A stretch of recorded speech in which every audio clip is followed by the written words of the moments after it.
मैं दिनेश कुमार और आप देख रहे हैं आरएनजे एकेडमी। आज हम एक बार फिर से फ्यूचर टेंस के फर्स्ट पार्ट को लेकर उपस्थित हैं। हमारा टॉपिक है सिंपल फ्यूचर टेंस, जिसे हम फ्यूचर इंडेफिनिट टेंस भी कहते हैं।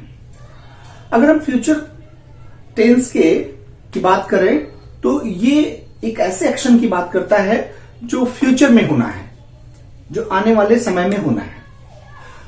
सिंपल फ्यूचर टेंस के सिंपल सेंटेंस में सबसे पहले हम सब्जेक्ट लिखते हैं और हेल्पिंग वर्ब विल और शैल लगाते हैं। वर्ब का फर्स्ट फॉर्म लिखते हैं, ऑब्जेक्ट और अदर वर्ड्स लगाते हैं। किसके साथ विल लगेगा और कहां शैल लगेगा? अगर हम बात करें तो अगर आपका सब्जेक्ट फर्स्ट पर्सन है, फर्स्ट पर्सन के साथ शैल लगाते हैं। बाकी अदर्स जिसमें सेकेंड एंड थर्ड पर्सन दोनों आता है के साथ विल लगाते हैं। सेंटेंस स्ट्रक्चर में कुछ एग्जांपल देख लेते हैं। जैसे Ram will write a letter. Ram will write a letter. यहां राम थर्ड पर्सन है, विल लगा है। I shall go to market। इसमें सब्जेक्ट फर्स्ट पर्सन आई है, शैल लगा है। क्लियर है कि अगर सब्जेक्ट फर्स्ट पर्सन है तो हेल्पिंग वर्ब शैल लगेगा। अगर सेकेंड या थर्ड पर्सन है तो उसके साथ विल लगेगा। लेकिन कुछ कंडीशन है। अगर हमारा सब्जेक्ट फर्स्ट पर्सन है, फर्स्ट पर्सन, उनके साथ हम शैल लगाते हैं और अदर्स के साथ विल लगाते हैं। लेकिन अगर कुछ ऐसा हो कि स्पीकर का जो सेंटेंस है वो किसी डिटर्मिनेशन की बात करे, थ्रेटनिंग की बात करे, याद रखें डिटर्मिनेशन, थ्रेटनिंग, स्कोल्डिंग, प्रॉमिस, तो ये एक्सचेंज हो जाएगा। तो फर्स्ट पर्सन के साथ विल लगने लगेगा और अदर्स के साथ मीन्स फर्स्ट पर्सन के साथ विल लगा, अदर्स के साथ शैल लग जाता है। लेकिन एक बार फिर से जब सेंटेंस इंट्रोगेटिव होता है तो फर्स्ट वाला रूल शुरू हो जाता है। फर्स्ट पर्सन के साथ शैल और अदर्स के साथ विल लगता है। मुझे लगता है कि थोड़ा सा क्लियर होगा। एक बार फिर से बताएं, अगर आपका सब्जेक्ट फर्स्ट पर्सन है तो उसके साथ हम शैल लगाते हैं, सेकेंड और थर्ड पर्सन के साथ विल लगाते हैं। सेंटेंस में डिटर्मिनेशन, प्रॉमिस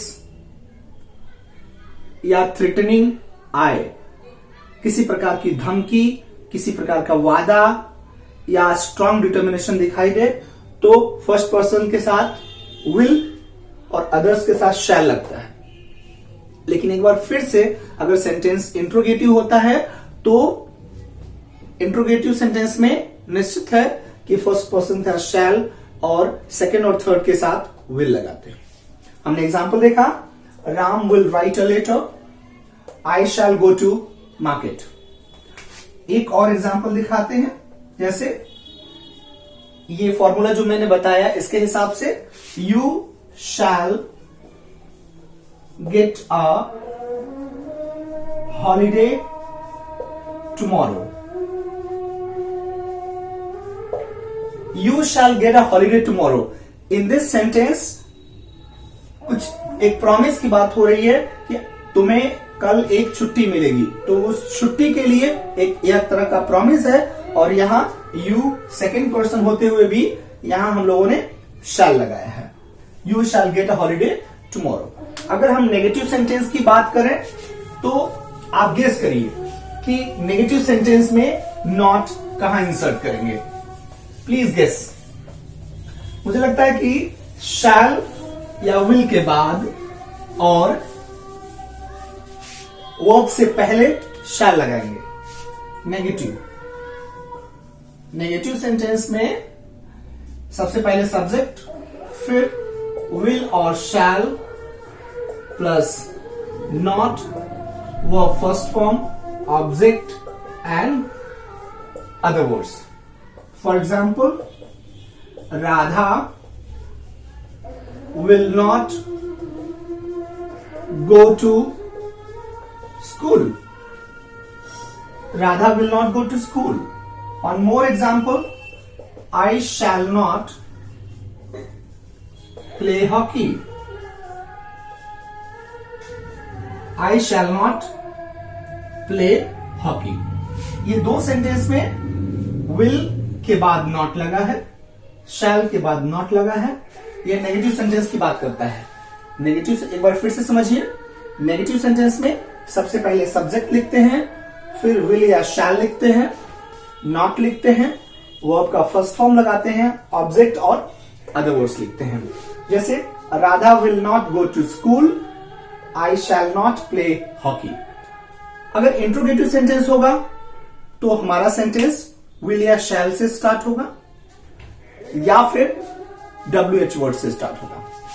इंट्रोगेटिव सेंटेंस में हम सबसे पहले विल और शैल लिखते हैं, फिर विल या शैल के बाद सब्जेक्ट लिखते हैं। Interrogative sentence.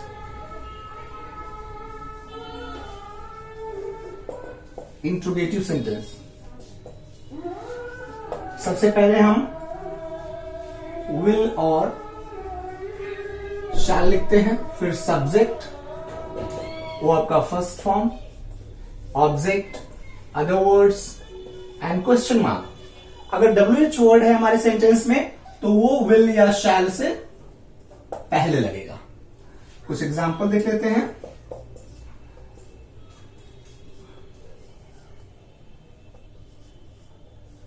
Will you help us? Will you help us?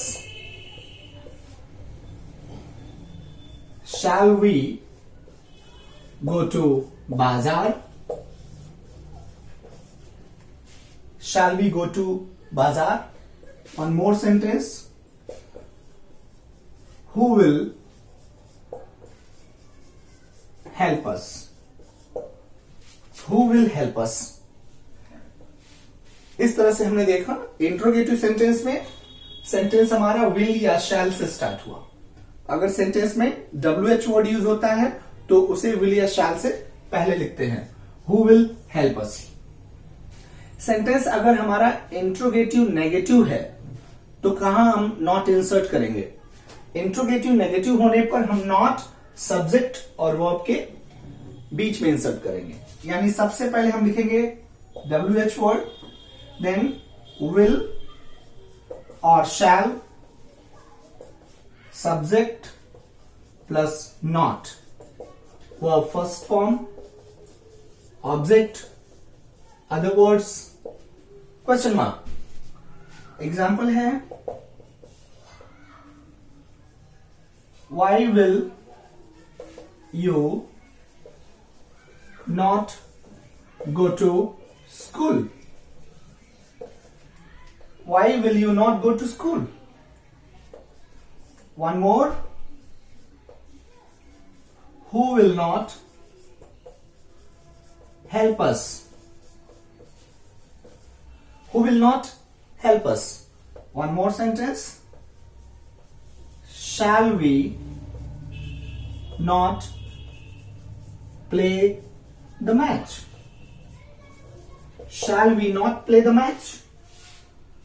इस तरह से हमने देखा interrogative and interrogative negative sentence. Interrogative में सबसे पहले हम WH वर्ड लिख रहे थे, उसके बाद विल और shall, subject, verb first form, object, other words. जैसे विल और shall, will you help us, shall we go to बाजार, हु विल हेल्प अस।